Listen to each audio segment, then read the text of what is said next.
Chapter 8 The Test. Norman Osborn, standing just outside the glass-enclosed isolation chamber, deep in the bowels of Oscorp, checked the readings for the third time in as many minutes. Incongruously, he was wearing only a pair of green trunks. A gurney lay nearby, with restraining straps hanging open and waiting for an occupant. He thought about the number of times he'd seen movies with mad scientists trying out some sort of formula on themselves, transforming themselves into human guinea pigs. And he'd always shaken his head and wondered, how could any scientist ever be that dumb? It was like the old advice about never investing with your own money. Use someone else's. Same thing. Never test formulae on yourself. Always use volunteers, cat's paws, whatever is available.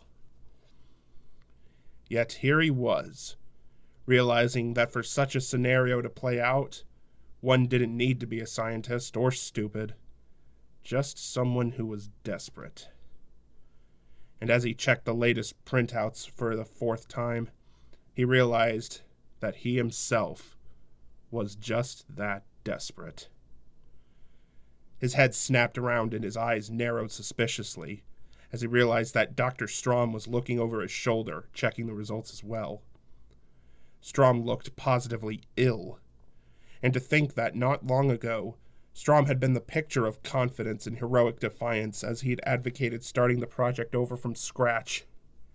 Yet now here was Osborn, ready to put his own butt on the line, and Strom was showing a marked lack of nerve. That just went to show who was a real man when it came down to it. "Mr. Osborn, please," Strom said.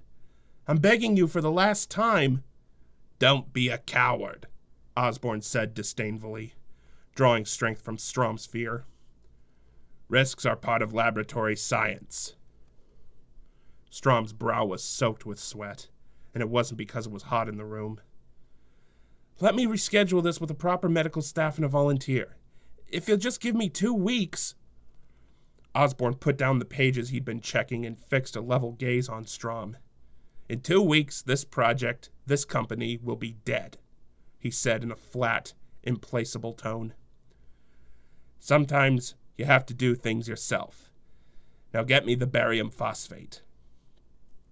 Obviously, Strom was confused by the sudden change in direction. "Sir?" "Decreases nausea when the vapor hits the bloodstream." Strom let out a heavy sigh, apparently realizing that nothing he could say would dissuade Osborn. This was of great relief to Osborn, who had a lot to accomplish that evening and didn't have time for misguided debates. Strom handed him the bottle of phosphate. Osborn stared at it for a long moment, as if he were about to drink from the Holy Grail. 40,000 years of human evolution, and we've barely even tapped the vastness of human potential. He drank it down, and then offered a belated toast. "To the realization of man's true physical and intellectual capability." Strom simply nodded in response and offered a weak smile. Osborn took one final deep breath, then lay back on the gurney. Obediently, Strom went to it and, in quick motions, buckled one strap across his legs and another across his waist. Then he stepped to the control console, breathed a silent prayer, and hit an array of switches. The gurney, with Osborn still strapped to it, was lifted up, and slid neatly into place in the glass tank. As frantic as Strom obviously was, Osborn could not have been more calm. It was as if he neither knew nor cared where he was or what the possible consequences of his actions might be.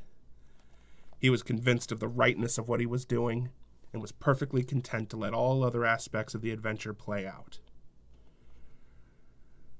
There was a petri dish in the middle of the tank, and from it a thick, noxious white gas arose.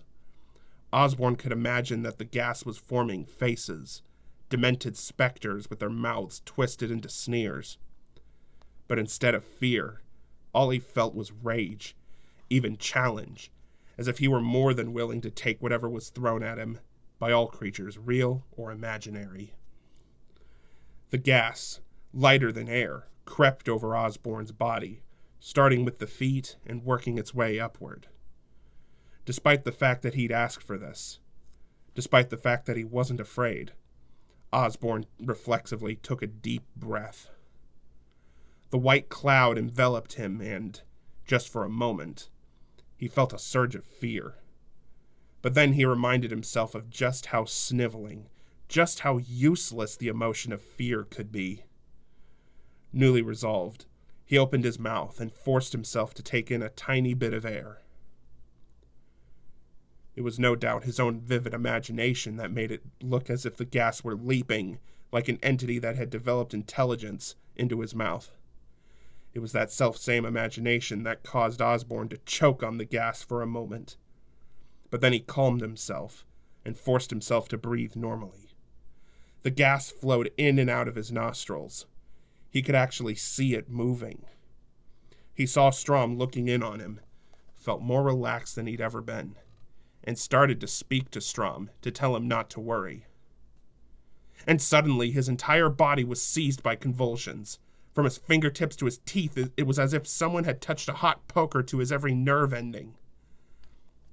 His body shook violently, straining against the straps, and if he'd been able to see his eyes at that moment, he would have seen only white.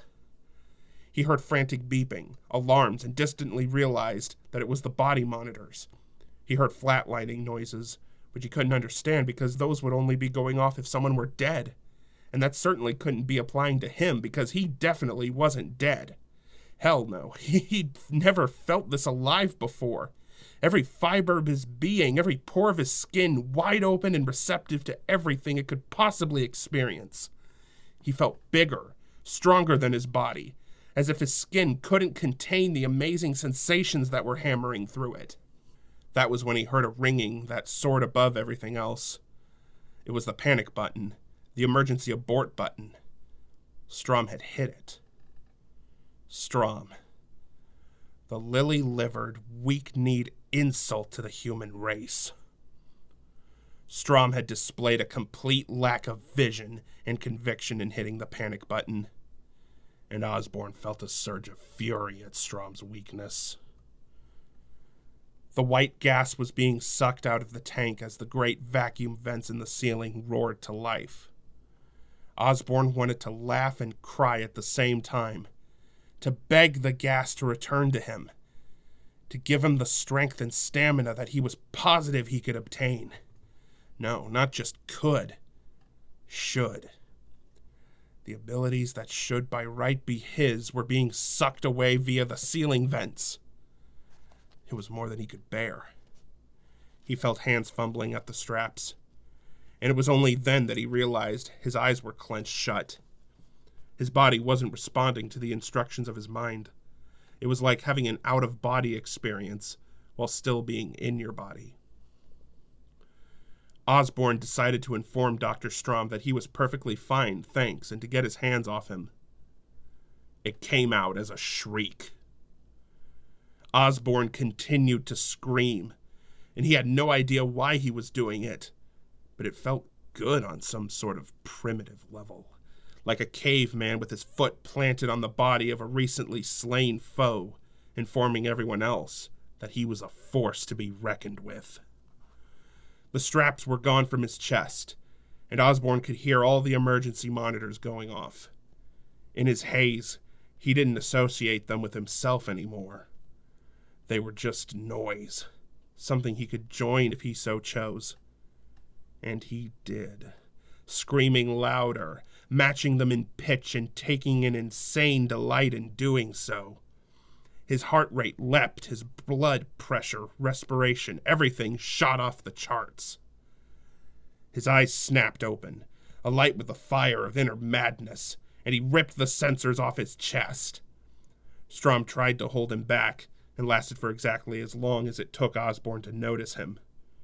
When he did notice him, he knocked him away with one sweep of his arm. The strength of the gesture was horrifying in its casualness, devastating in the damage it caused with such minimal effort. Strom sailed into the glass of the booth and threw it. The glass exploded from the impact, shards flying everywhere.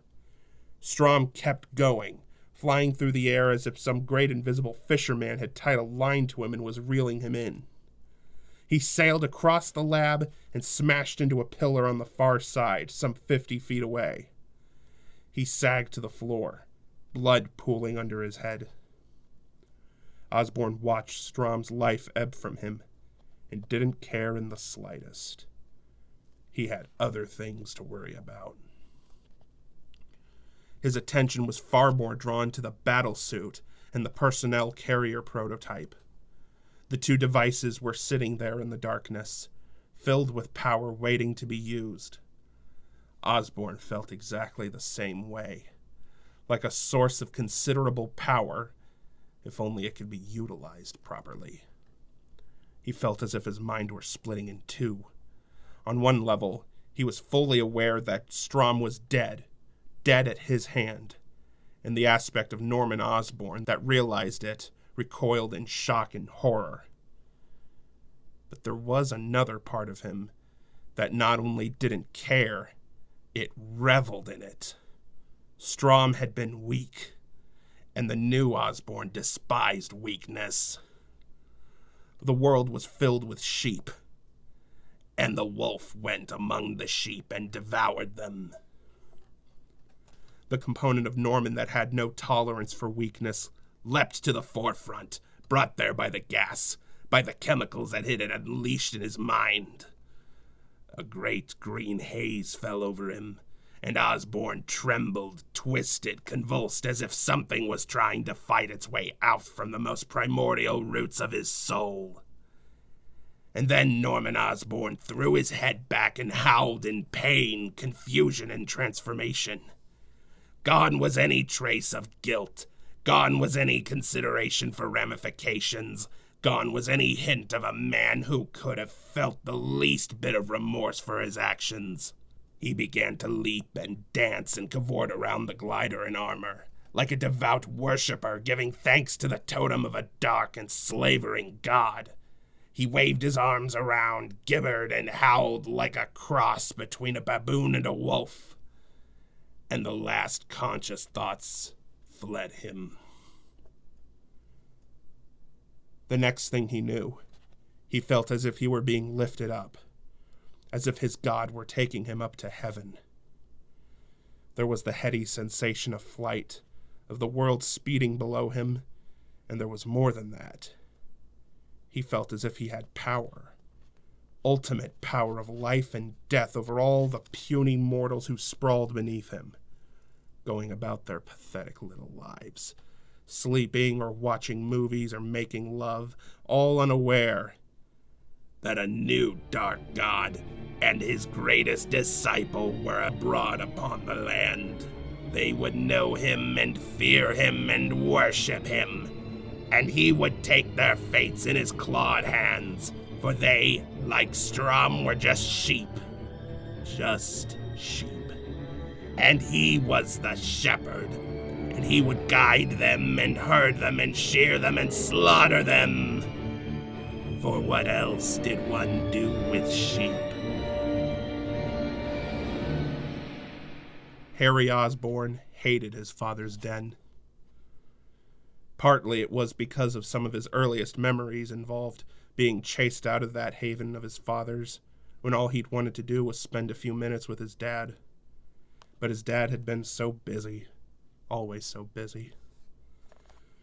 The other part of Harry's antipathy for the den stemmed from his father's grotesque collection of masks.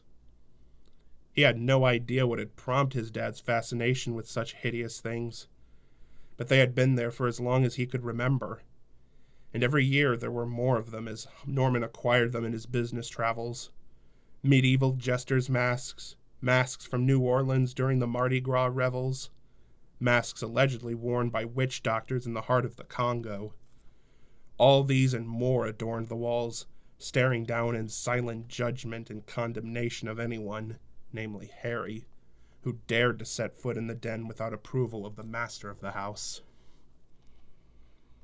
Some of the masks even had eyes painted on them, and Harry always felt as if they were watching him. Sometimes, when he was a child, He'd had dreams that they were observing him while he slept. Truth to tell, he had similar dreams as a teen. The problem was that the den extended off the main hallway in the opulent Osborn apartment in Tudor Hill, and there was no way Harry could avoid walking past it whenever he was on his way out. So he always made a point of hurrying by as quickly as possible. The passage was made simpler by the fact that the doors were usually closed, so there was no temptation to slow and glance in to see if some new repulsive mask had joined the others. This day, however, one which was supposed to be dry but nevertheless had a considerable number of clouds in the sky, Harry saw that the doors were wide open as he walked by. Against his better judgment, he slowed, hesitated, then peered around the corner of the doorframe, with the intention of speeding on his way once his curiosity was satisfied. To his utter astonishment, his father was seated in the middle of the den. If it weren't for the fact that he didn't smell of alcohol, Harry would have thought Norman Osborn had been out on a serious bender the night before. He was wearing the same clothes he'd worn the previous day, and he looked disheveled and disoriented. Long years of being told in no uncertain terms that the den was off limits prompted Harry to pause in the doorway. He almost felt like a vampire, unable to enter unless he'd been invited. "Dad? What is it, Dad?" Norman Osborn looked up at his son, seemingly aware of his presence but unable to focus on him. "Harry?" It was partly an acknowledgement, and partly an inquiry as to whether this was, indeed, his son standing before him. Harry immediately shook free of the old childhood worries and quickly walked in, crouched in front of his father and making no attempts to hide his concern. "You look sick. What happened?" "I don't know." He'd never heard his father sound like this, vulnerable, even scared. For once, his dad actually needed him. "Where were you last night? I didn't hear you come in." Osborn frowned, as if trying to reassemble pieces of a fractured recollection. He said thickly. "Last night I was..." "What?" His shoulders sagged in defeat. "I don't remember." Before Harry could pursue the matter, he heard noises from down in the hallway. He immediately recognized one of them as the houseman, Edmund. The other took him a moment to place, but then he realized it was his father's assistant from the factory, Miss Simpkins. He'd only met her 1 or 2 times. His father had taken great pains to keep his life at the factory separate from his home life. Sometimes Harry got the feeling it was because he was embarrassed about his son and wanted to minimize Harry's exposure to any business associates so he could spare himself humiliation. Now, though, clearly wasn't the time to dwell on old hurts. "I have to see him," Simpkins was saying urgently. It was obvious that she had forced her way past Edmund in her attempts to get to Norman. "He can't be disturbed now," Edmund told her, sounding more irate by the moment. "This can't wait." It was Osborn who settled the matter. "Who's there?" he called out. Harry couldn't believe how weak he sounded, how confused. He wondered if maybe his dad was getting Alzheimer's, or something equally horrible. "Mr. Osborn," said Simpkins, entering the den. She looked distraught, but Harry immediately felt protective of his father, not wanting him to be subjected to any undue stress. "My father's not well, Miss Simpkins," he started to say. But Simpkins spoke right over him. "Mr. Osborn, Dr. Strom is dead." The name didn't mean anything to Harry. It obviously meant something to his father, though, because Norman looked up at Simpkins, stunned. "What?" "His body was found this morning in the laboratory." Simpkins took a deep breath to steady herself, and then continued. "He's been murdered, sir." "Murdered?" said Harry. He might not have known who Strom was, but a murder in the middle of his father's factory? That couldn't possibly be good. Norman Osborn got to his feet, some of the confusion falling away as he focused on the new situation. "What are you talking about?" he demanded. "And the flying wing prototype, sir?" "What about it?" Simpkins said, all in a rush. "It's missing. It's been stolen." There was a dead, stunned silence for a long moment. "Take me there," Osborn said. With a quick nod, Simpkins headed out, Norman following her. Harry remained behind for a moment, then looked at the masks that were watching him and hurried out of the den. He hurried after his father, ran out the door and down the stairs just as Norman was getting into the back of the car that Simpkins had driven there. His father looked up at him and said, "Where do you think you're going?" You weren't well," Harry said. "So I figured maybe I should come along, maybe be of help." "Simpkins will help me. That's what I pay her for. I'm not the kind of man who lets a little headache bother him." "But Dad, I thought..." "Thought what?" His every word becoming softer and softer, until by the end of the sentence his voice was barely audible. Harry said, "I thought you might need me." Norman reached out, squeezed his forearm briefly, and said, "I do, but not for this." And with that, he swung shut the car door and the vehicle rolled away from the curbside, leaving Harry feeling a bit depressed, but also oddly elated. Chapter 9. The Ride. Dear Mom and Dad, boy did I have a day. I saw MJ walking home, and for once Flash wasn't with her. I think maybe they had a fight or something. So she goes into her house, and I keep thinking about the way that Harry was looking at me. So disappointed in me when I couldn't just, talk to Mary Jane. So I decided, what the hell, what's the worst that could happen? So I go over and start heading up their front walk, and before I can knock on it, the door opens and there's MJ's father. In all these years, it's the first time I've ever seen him up close. I know they say that girls are attracted to guys that remind them of their fathers, but boy, I never realized how much that was the case with MJ and Flash. Because her dad is like what Flash will be in about 20 years. And he just looks at me with this contempt. I try to ask if Mary Jane can hang out just to bum around the mall or something. But he just stares at me like I landed from Mars, and my throat closes up. So he says, "You're the Parker kid from across the way, aren't you?" He's got a voice like a dump truck spilling out gravel. I manage a nod, and then he says, like he looked right into my head, "She's got a boyfriend, and even if she didn't, I wouldn't let her see some bookworm type." And then he closes the door in my face. In my face. And I took it. I wanted to pound on the door. I wanted to shout. "You think you know me? You don't know anything about me. A bookworm, huh? Well, worms turn, Mr. Watson." But instead, I just took it. Took being treated like I was dirt on his shoes. I stood there like a dope. And then I heard MJ's voice from inside saying, "Who was that?" And her father snapping back at her, "Nobody." That's all I am. Nobody.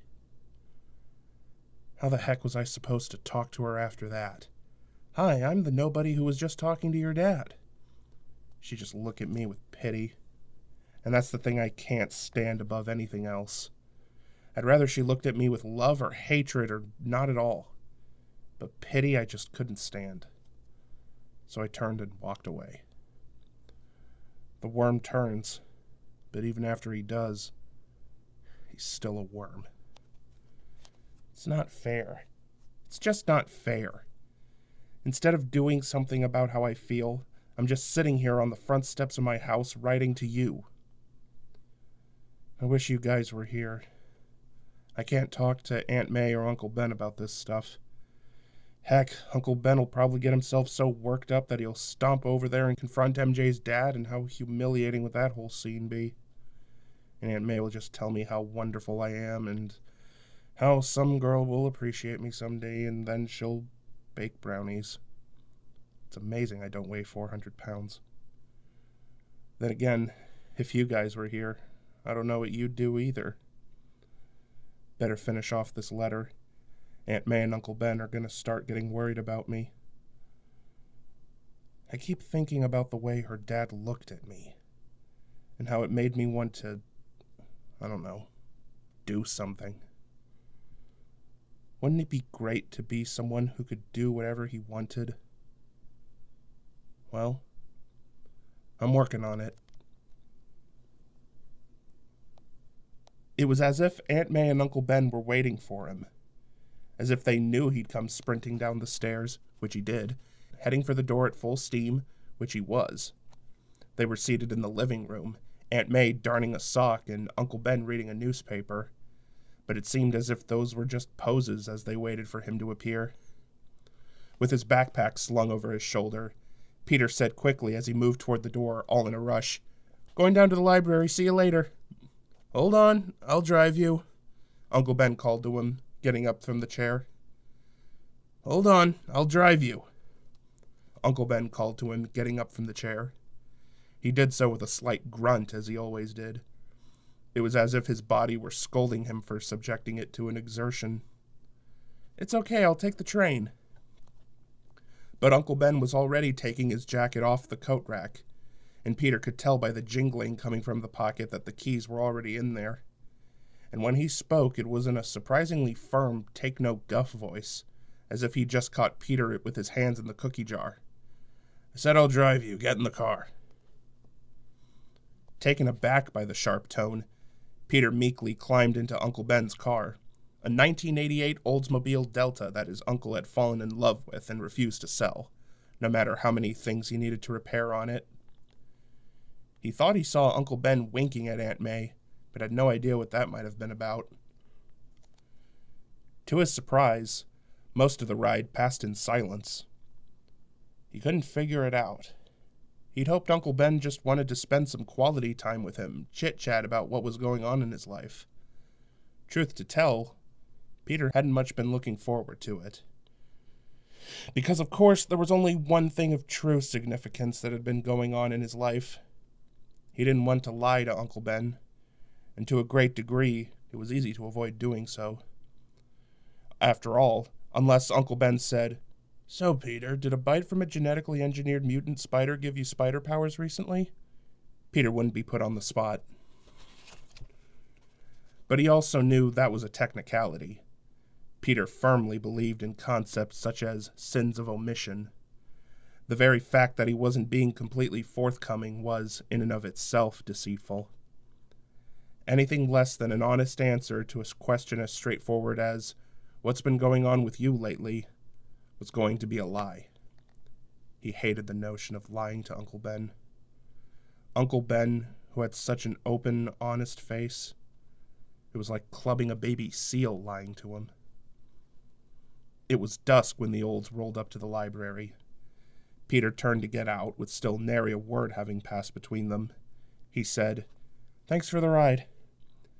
Ben drew a breath and said, "Hold on a minute, we need to talk." Damn it. Peter sagged back against the car seat, faced with the worst-case scenario. "Not a lecture, Uncle Ben. I gotta go." But Uncle Ben reached across Peter and placed a hand firmly on the door. Granted, Peter could have pushed the door open. He suspected he could have pushed the door clean off the car if he had been so inclined. But that would have been totally out of line, and, secret or no, Peter simply wasn't prepared to go that far. "Your Aunt May and I don't know who you are anymore. Wonder if you know who you are. Starting fights in school?" So they did know! Peter had thought he'd dodged a bullet, that the school hadn't called to let them know about the scuffle with Flash. Obviously he'd thought wrong, but his aunt and uncle had kept the knowledge to themselves, probably trying to determine the best way to approach it. Or perhaps they'd just been giving him enough rope to hang himself. Or in his case, webbing. "I didn't start that fight," Peter said defensively. "Something new is happening to you. Ben pushed on. "You're changing." That froze Peter in his seat. How much did Ben know? How much had he and Aunt May figured out? He thought he'd cleaned up all the webs, but there was no way they could have figured it out, right? No way. Right? "How would you know?" asked Peter, very cautious. "Because," was Ben's knowing answer, "when I was your age, I went through exactly the same thing." It was all Peter could do to stifle a laugh. For a moment, he had a mental image of Ben Parker scurrying along a wall or vaulting rooftops. "No, not exactly," he said. Then he took a deep breath to steady himself and fight down any other laughter. "I have to go." But Uncle Ben wasn't ending it that quickly. "Peter, these are the years when a man becomes the man he's going to be for the rest of his life. Just be careful who you change into. You're feeling this great power. And with great power comes great responsibility." And Peter started to get angry. Here Uncle Ben was lecturing him about stuff, and he had no clue, absolutely no clue what was going on. Sure, everyone was entitled to their opinions, but the truth was that everyone was entitled to their informed opinions, and Uncle Ben simply wasn't informed on the matter. Plus, he could have trusted Peter just a little. Even if Peter had been inclined to tell him what was going on, Uncle Ben didn't seem the least bit interested in hearing it. He'd already made up his mind. Didn't all these years of hard work, of good grades, of staying out of trouble mean anything? "What are you afraid I'll do, become a criminal?" Peter demanded in irritation. "Stop worrying about me, okay? Something's different, but I'll figure it out. Stop lecturing me." Ben hesitated a moment, and Peter took that hesitation as an opportunity to push the door open and get out onto the curb.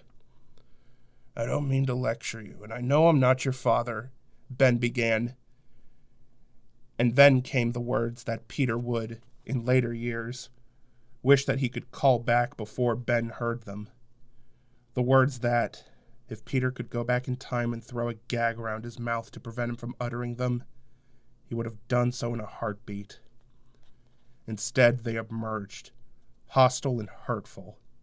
"Then stop pretending to be!" Ben's face grew cold then. Peter had never seen him look that way. So angry, so hurt, so old. "I'll pick you up here at 10, he said frostily, and then eased the car into traffic. Feeling contrite, Peter shouted, "I'm sorry!" But he wasn't sure whether Ben heard him as the Oldsmobile drove away. His shoulders sagged. That shouldn't have happened, that fight. He should have been more honest, should have told Uncle Ben what was happening. But if he had, he knew that Ben and May would never have let him do what he was planning to do. Instead, they'd probably just try and take him to doctors and specialists and clinics to expunge these abilities from him. And then it really would have all been pointless. Well, he'd make it right, that was all. He'd make it right. He'd make sure that Uncle Ben and Aunt May knew he was sorry, and he'd make it up to them. Hell, if everything worked out this evening, he'd make it up to them in a big way. He'd hold up the $3,000 in Uncle Ben's face when Uncle Ben came to pick him up, and the expression would be worth everything. "Money problem solved, Uncle Ben," he'd tell him. And when Uncle Ben was positive that Peter was involved dealing drugs or something, because how else could one come by that much money that fast, why, Peter would just bend a lamppost or climb up the side of a building. It would all work out. Things always did.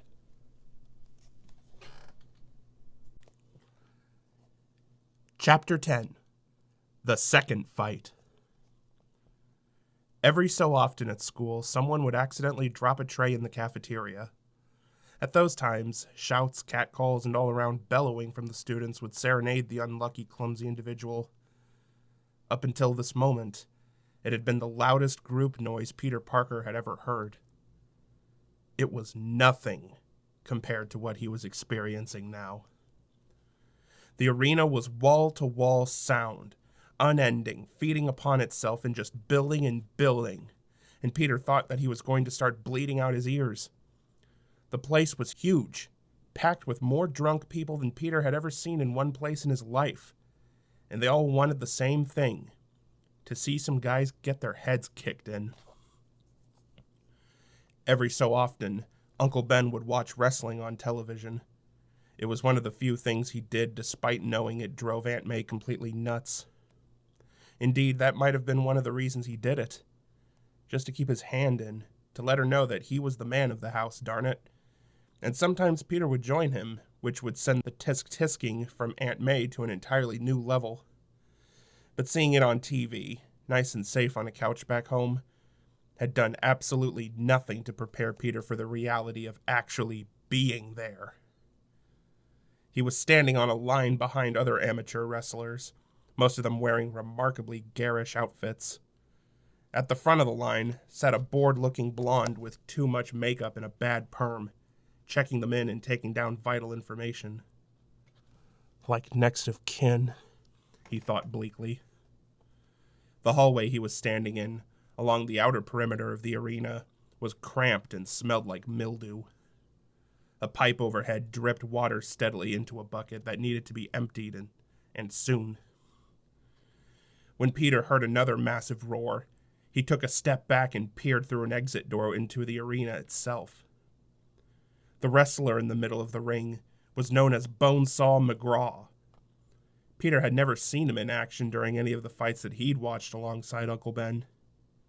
That might have been a good thing, because if he had, he might never have screwed up the nerve to come.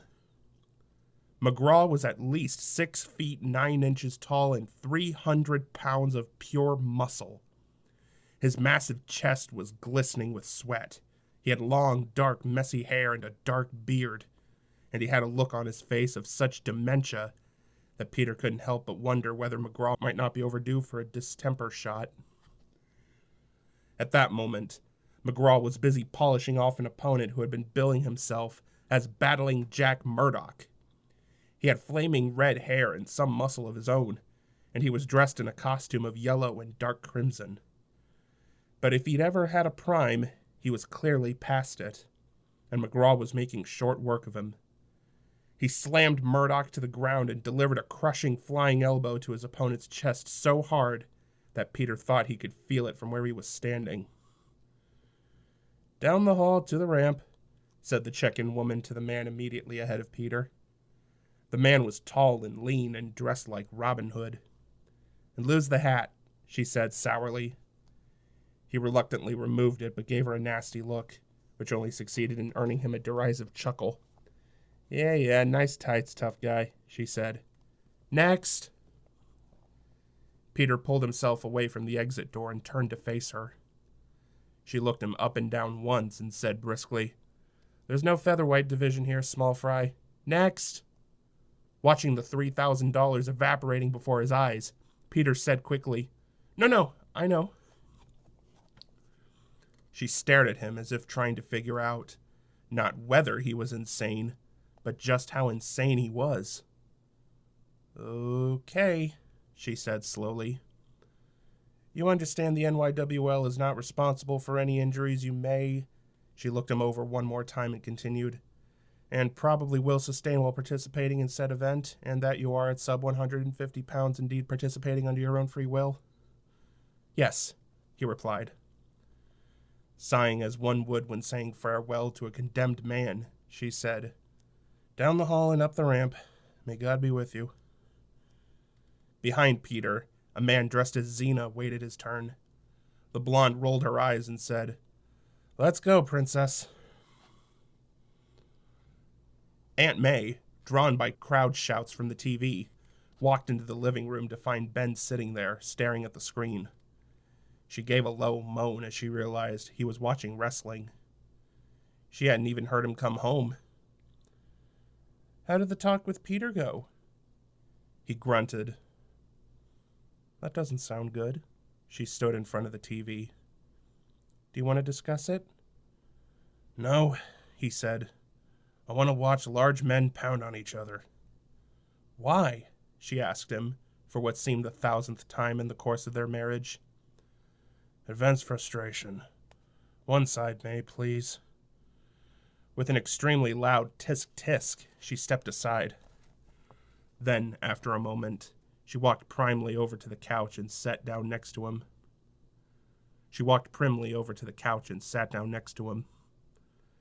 Ben looked at her as if she'd just dropped down from Mars. What do you think you're doing? If you can take it, I can, she replied. You're not the only frustrated one here. Ben moaned softly, then picked up the remote and turned the volume up, hoping the noise would drive May away. Instead, she simply sat there, watching, shaking her head slowly to display her obvious disbelief that anyone, much less she, would watch this voluntarily. Who is this person? Asked May after a moment. Sighing, knowing that she wasn't going to disappear anytime soon, but not wanting to give in to the unspoken pressure to change channels, Ben said, That's Bonesaw McGraw. Oh, I wonder if that's his given name. No, May, his birth name was Bonesaw Leibowitz, but he wanted to avoid possible anti-Semitism. My, she sniffed. Someone is in a mood. Bonesaw McGraw, possibly née Leibowitz, was in the process of dispatching an unfortunate-looking fellow dressed in a clown suit. Bonesaw hurled the clown into the ropes, which sent him careening back into the middle of the ring. For the coup de grace, Bonesaw then picked the clown up bodily and tossed him into the stands. The crowd went insane with enthusiasm as McGraw roared with rage. How brutal, said May. It's rehearsed, May. It's like a big show, Bennett assured her. It's all fake. It was obvious that someone in the audience concurred with Ben, because a fan standing a couple rows back from the ring shouted, Hey, Bonesaw, you big fake, you suck! And he kept shouting it over and over. The camera zoomed in on him, the TV screen filling up with his sneering face. Abruptly, the contempt in his expression disappeared, to be replaced by panic Laurence Olivier wouldn't have been able to fake on his best day. The TV camera whipped around and focused on the infuriated Bonesaw as he lurched toward the fan. People, trainers, the referee, a guy with earphones, were all trying to hold him back, and he was shaking them off as if they didn't exist. The camera stayed with him as he caught the heckler, who was just trying to make a break for it. Bonesaw swung him around, leered with a distinct lack of sympathy into the heckler's face, and hit him just once. The heckler's nose became a geyser of blood, and he let out a shriek as he collapsed to the floor. Bonesaw then grabbed up the heckler's folding chair, waved it over his head like a trophy, and bellowed into the camera, Fake my ass! He turned and stormed back toward the ring, pausing just long enough to notice that the fallen clown was trying to crawl away. He smashed the folded chair over the clown's head before climbing back into the ring. Slowly, Aunt May turned and fixed a gaze on a speechless Uncle Ben. That man, she opined, has some serious issues. Hidden from view by a black scrim, which in turn hung behind a large curtain, Peter was trying not to panic. He was starting to get a feeling for what it was like for the Roman gladiators when they were about to be marched into the center of the Colosseum.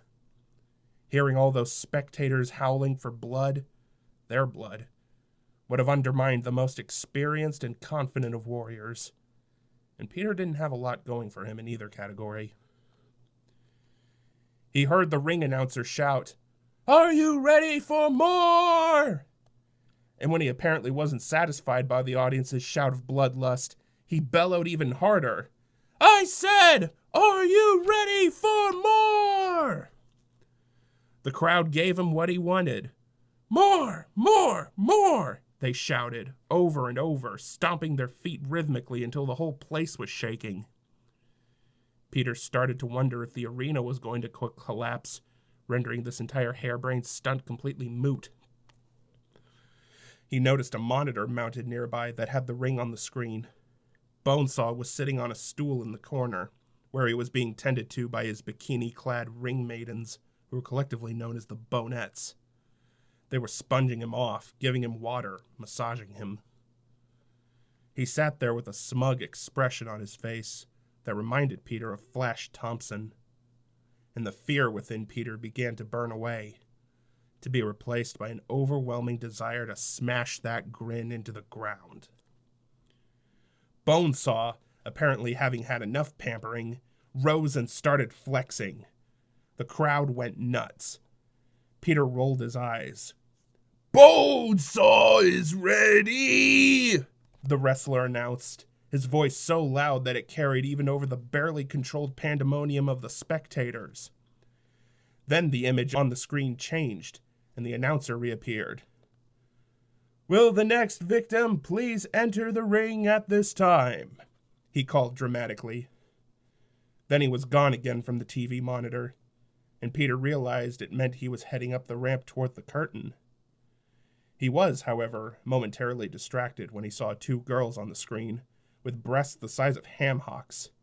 They, the girls, not the breasts, were marching around the ring with a banner reading, 3 minutes for $3,000.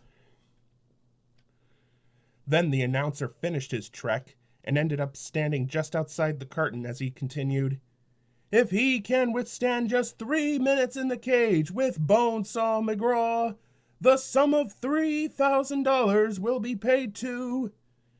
Then he peeked around the curtain, cupping his hand over the mic for some momentary privacy, staring at Peter with open skepticism. "The human spider? That's it? That's the best you got?" Peter, already feeling uncomfortable, graduated to ridiculous. "Yeah."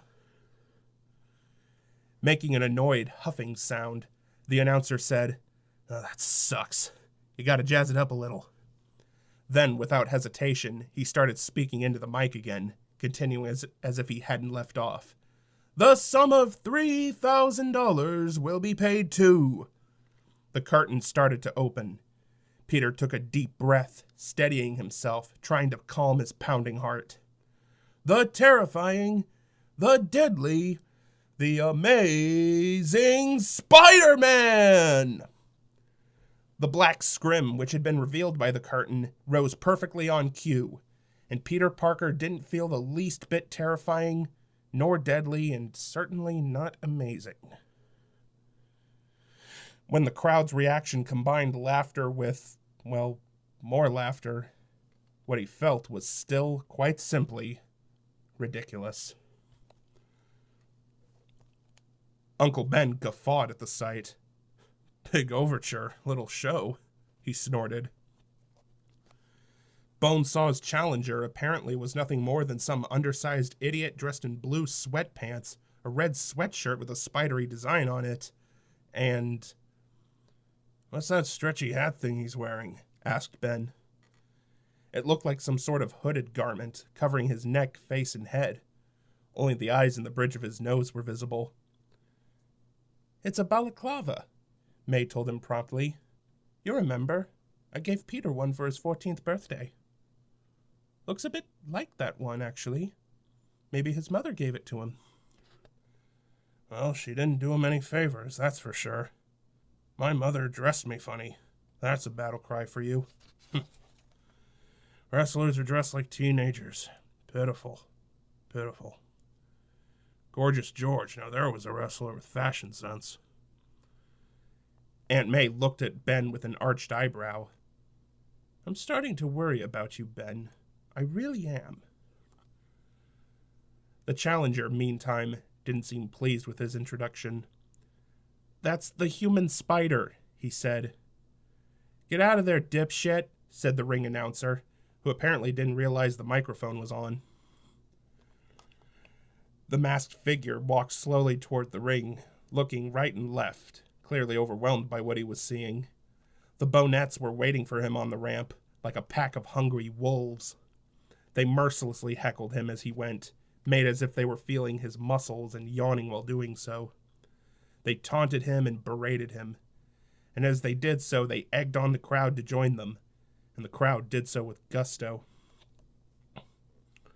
The clown contestant was wheeled by, and the camera's microphone picked him up, saying, "I can't feel my legs. I can't feel my legs."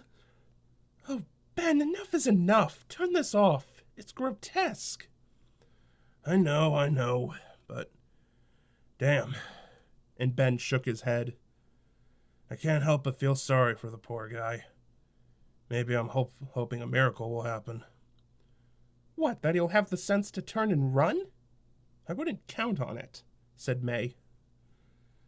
The challenger, meantime, had crawled into the ring with McGraw and was looking around in bewilderment as the chant, "Cage! Cage! Cage!" arose from the crowd. Obviously, he didn't know what was about to happen. It made Ben pity him all the more. Abruptly, from overhead, a flat structure with metal bars appeared. The challenger stepped back in surprise as the cage dropped down around him and hit the padded floor of the ring with a muffled thump. "Will the guards please lock the cage doors?" came the voice of the ring announcer, and stagehands promptly wrapped huge metal chains around the corners of the cage, locking the combatants in. The challenger was yanking at the bars when Bonesaw, who was standing in the middle of the ring, caught his attention. "Hey, freak show!" bellowed Bonesaw, and the crowd roared its approval. "You're going nowhere! I got you for 3 minutes! 3 minutes of playing with Bonesaw!" Ben stared at the TV screen. "He's going to get his head handed to him," he said, realizing the inevitable. "It's horrible. Just horrible," said Aunt May. "Suicidal, even. You have to wonder what the kind of home life someone like that would come from, to put himself into a situation where he'll likely get himself killed. That costume, this insane stunt.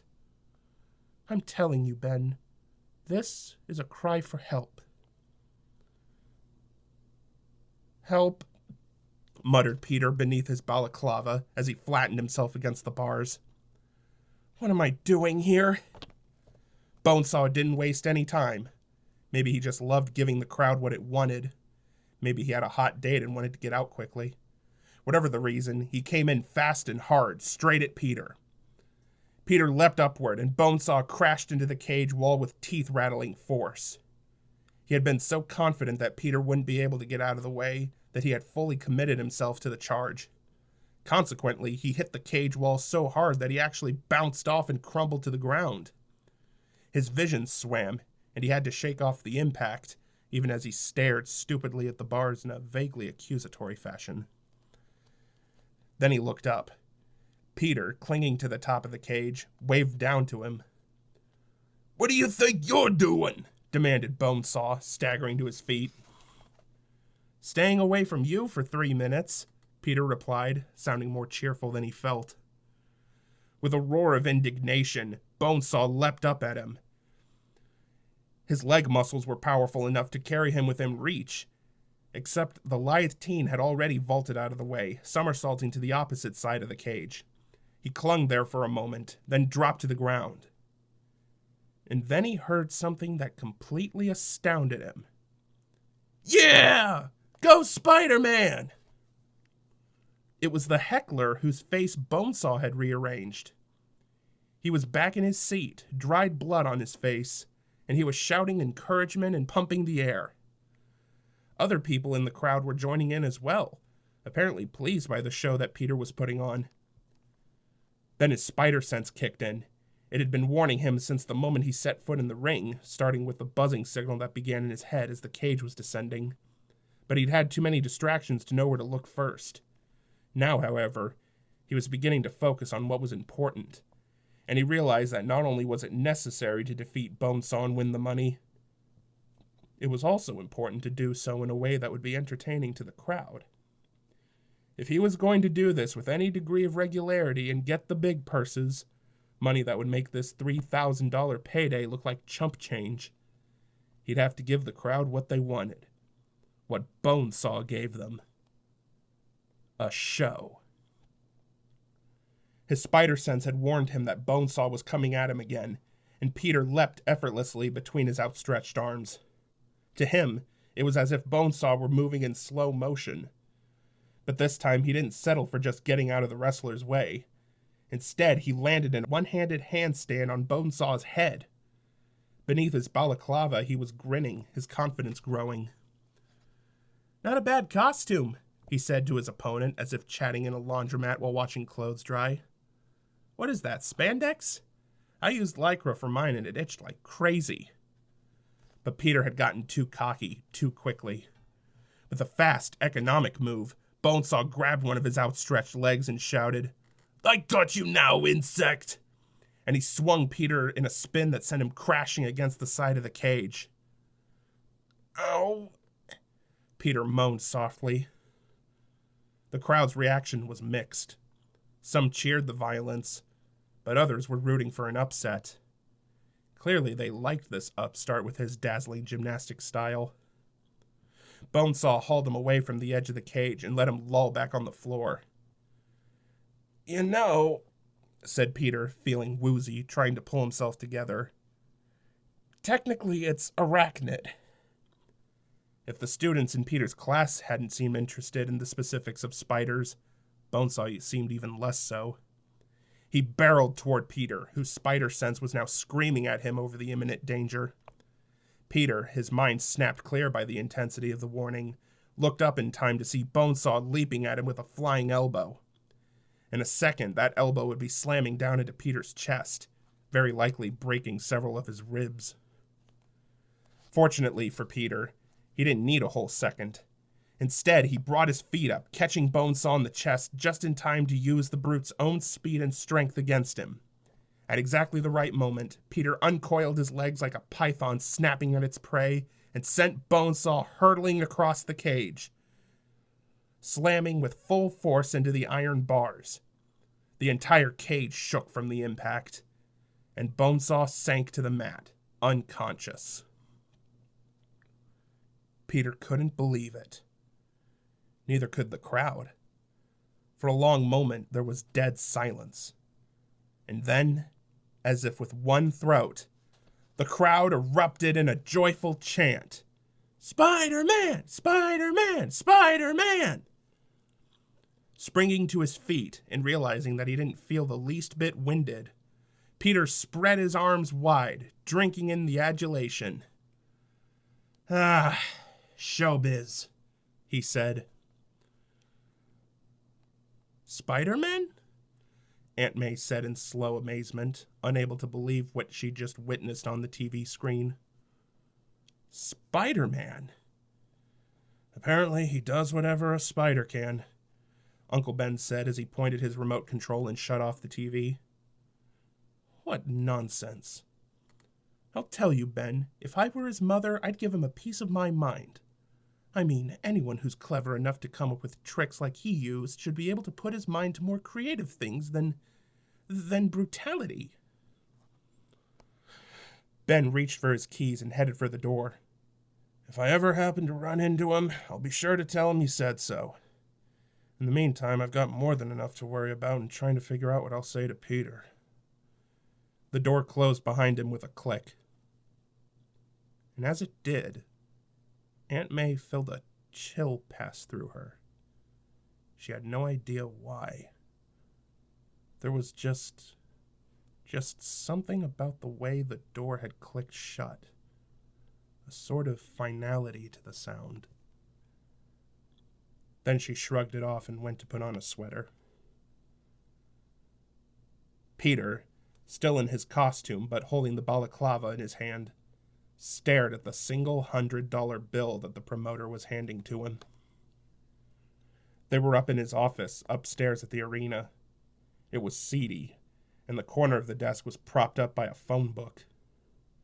The promoter dabbed at his sweaty, balding head with the handkerchief as he said brusquely, "Now get out of here." $100? Peter said incredulously. The ad said 3,000. "Check it again, webhead," said the clearly irritated promoter. "It said $3,000 for 3 minutes, and you pinned them in 2. For that, I give you 100, and you're lucky to get it." He came around the desk and waved a fat cigar in Peter's face. "He made my best fighter look like a girl out there." Peter felt rage building up inside him. He'd punched Flash Thompson into the middle of next week, and Flash still got Mary Jane and was the big hero. He'd flattened the Terror of the Ring, the Great Bone Saw, and now this yutz wouldn't even give him the money he owed him. What the hell did he have to do to get some respect? Barely containing his fury, Peter practically snarled in the guy's face, "I need that money!" For a moment, the promoter looked intimidated. But then he looked into Peter's eyes and obviously realized that, despite his ire, Peter posed no threat. He wasn't going to break the guy in half, no matter how tempting it might be. "I missed the part where this is my problem," he said coolly. Peter fairly trembled with rage, and then, disgusted with the promoter for his trickery and with himself for what he perceived as weakness of character, he turned and stalked away. As he walked out the door, he passed a squirrely-looking man on the way in, his hair dyed platinum blonde, his gaze darting about in agitation. For a heartbeat, he met Peter's eyes, and then he looked away. Good, Peter thought. At least someone has respect for me. Stalking down the hallway, he clutched the $100 bill in his hand, muttering under his breath. Part of him tried to find the upside. It was, after all, $100 for 2 minutes of work. It was the most money he'd ever seen in his life. But it really wasn't about the money. It was about what he'd done to earn it. About what he'd risked. The pain, the humiliation. And in return, all he'd received was more humiliation at the hands of that weasel promoter, refusing to fork over what he'd been promised, what he'd earned, what he'd... Hey! It was the promoter's voice, shouting from his office. What the hell? Peter thought, just for an instant, that the promoter had been yelling at him. Maybe he'd had a change of heart and was going to try and do right by him. That was when the door of the office banged open, shattering the glass, and out darted the blonde-haired man, clutching a canvas bag. Help! That guy stole the gate! He's got my money! Came the outraged howling of the promoter. From the far end of the corridor, a security guard, middle-aged, out of shape, huffing and puffing, ran down the hallway as best he could. The thief was charging right toward Peter, and just behind the teen, the elevator door opened, accompanied by a cheerful ding. Hey, you! The security guard shouted to Peter. Stop that guy! Peter instantly knew what he was going to do, was going to say. And the moment he came to his conclusion, he reviewed it from all angles. He knew it was contemptible, and spat in the face of all the conscientiousness he had practiced throughout his lifetime. Yet all he could think was that all that conscientiousness, all that fair play, had come down to two things and two things only. Flash Thompson had Mary Jane, and the promoter had his money. Except now the thief had the promoter's money, and damn it, sometimes karma evened out faster than expected. All he had to do was stay out of karma's way, and the unjust would get what they deserved. So with smug satisfaction, with more of a sense of rightness than he'd felt in ages, perhaps ever, Peter stepped back and allowed the thief to dash into the elevator. Thanks, pal, grunted the thief as the door slid shut. The security guard got there a heartbeat after the doors closed and slammed his fist against them in frustration. He whirled toward Peter and bellowed, What the hell's the matter with you? You let him go! And sure enough, there was the promoter. Better and better. There was a large welt growing on his forehead where the thief had clocked him. So Peter had taken the high road, and the promoter had still gotten the worst of the deal. Oh yes, payback was definitely a bitch. And then the promoter said exactly what Peter had hoped he'd say. You could have taken that guy apart. Now he's going to get away with my money. Savoring every syllable, Peter responded, I missed the part where that's my problem. He stared at the promoter long enough to watch the guy's face turn purple with rage. Then he turned his back on him and walked away, humming. It hadn't been such a bad evening after all. Granted, he was out $2,900, but it was almost worth it just to see payback occur that quickly. Almost. Chapter 11. The Shooter. Peter was running late, and that alone was enough to make him nervous. His original plan was to get back to the library early enough that he could come trotting down the stairs to meet Uncle Ben, who was supposed to give him a ride home. He didn't want Uncle Ben to see him emerging from the subway station down the street, having taken the subway over to the arena. Unfortunately, he'd wasted so much time arguing with the promoter that he was returning to the vicinity of the library later than he'd intended. Well, why not? Every other thing in his evening had gone wrong. Why not this? He just had to hope and pray that Uncle Ben didn't spot him coming up from the station, or that Uncle Ben was running late himself. Dressed in his street clothes, Peter trotted up the corner where his uncle was supposed to meet him. He let out a sigh of relief. Uncle Ben was nowhere in sight. He looked around, trying to see if perhaps he'd parked across the street, but there was no sign of him. So he was running later.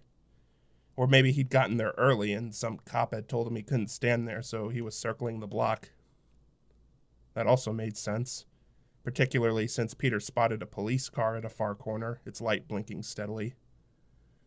Yeah, that was definitely it. The police had turned out to make sure no one blocked the front of the library, so Uncle Ben would likely be pulling up any moment. Peter would jump in quickly, and off they'd go.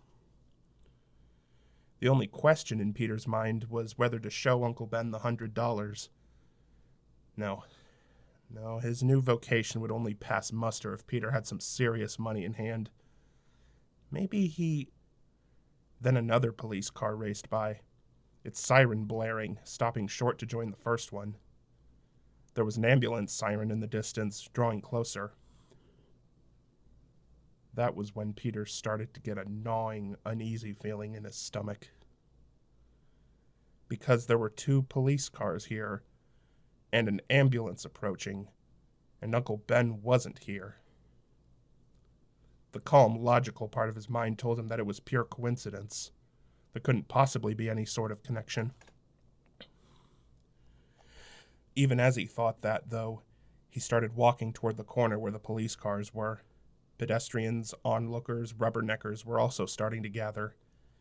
It wasn't that a considerable number of people. And wouldn't Uncle Ben drive up at just about any moment and wonder what all the hubbub was about? And as Peter climbed into the car, Uncle Ben would make some sort of comment about how blasted nosy people could be and what the hell was happening to people in this country anyway that they were so obsessed with other people's misfortunes. Then Peter would agree with him, and having found some common ground, Peter would apologize for earlier, and this time he'd know that Uncle Ben heard him, and maybe they'd go to Carvel for a Sunday, and Peter would tell him everything, be totally straight and just take what came, because when it came down to it, they were family and always would be family, and they'd make everything better. The entire rosy scenario, and a dozen variations on it, played through his mind as he headed down the block, walking first and then walk running, and then a flat out run. He got to the outer perimeter of the crowd, and it was as if people weren't even there. He just started pushing them out of the way as a pounding began to throb in his temple. And it had to be that he was just imagining another worst-case scenario. Uncle Ben, you're gonna laugh. I saw these cop cars and heard an ambulance, and I was thinking that something happened to you. It's just me being paranoid, right?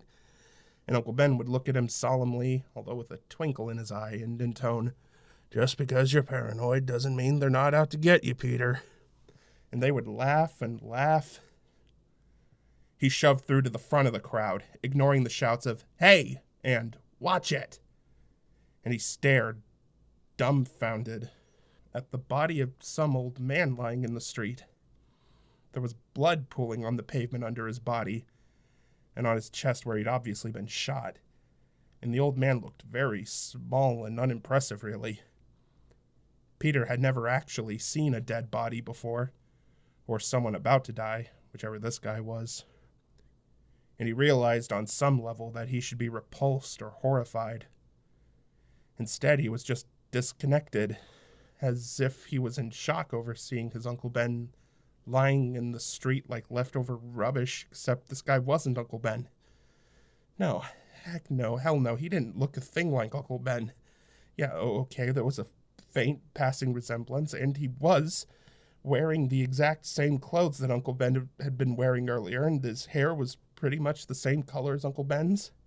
And there was some similarity around the eyes and nose, but this definitely was not Uncle Ben, no way, no how, because the big difference was that Uncle Ben was safe and sound and alive, whereas this poor schmuck was lying in the street, and either he was as dead as a doornail or he was going to be soon, and therefore could not possibly, no way, no how, be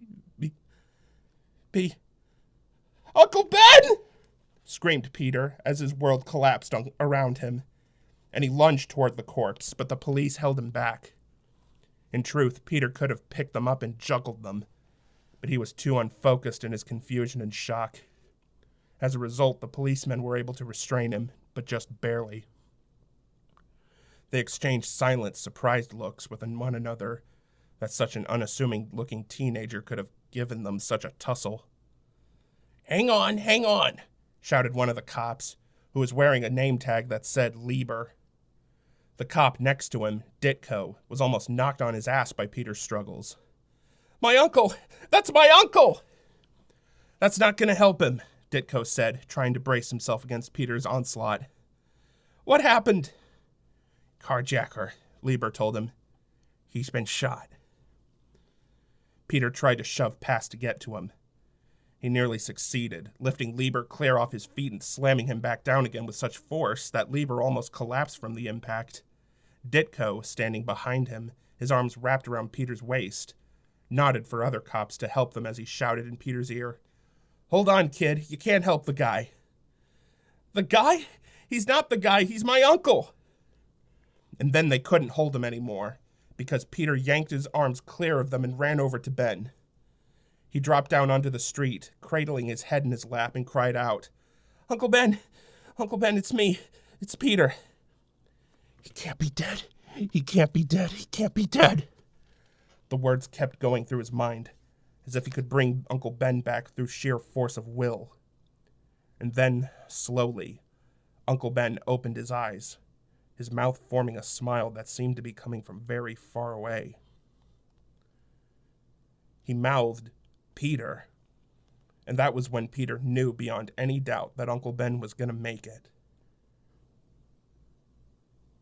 Then Uncle Ben's head slumped back, and there was that rattle, that awful rattle that Peter would remember every minute of every day for the rest of his life.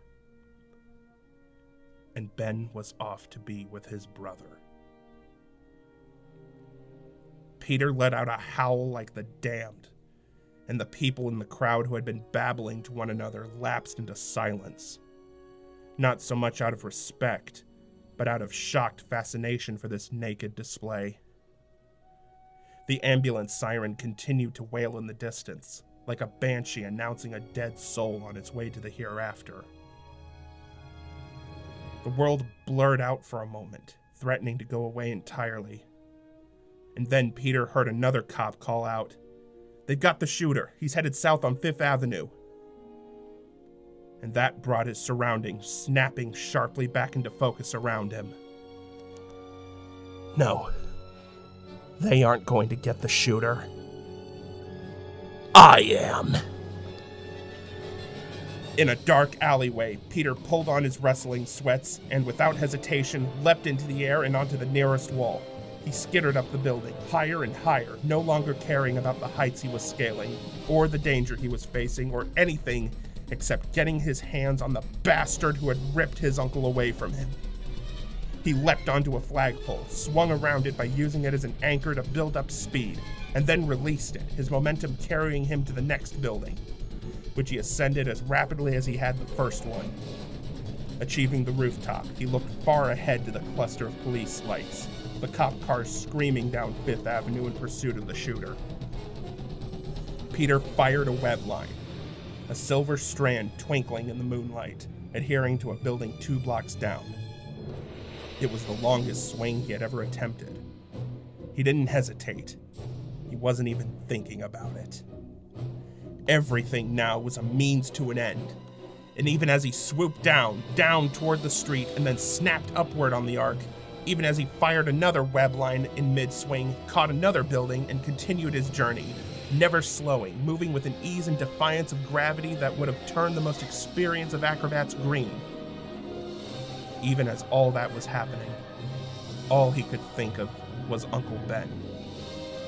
Worse, all he could think about was that last conversation, except it hadn't been a conversation.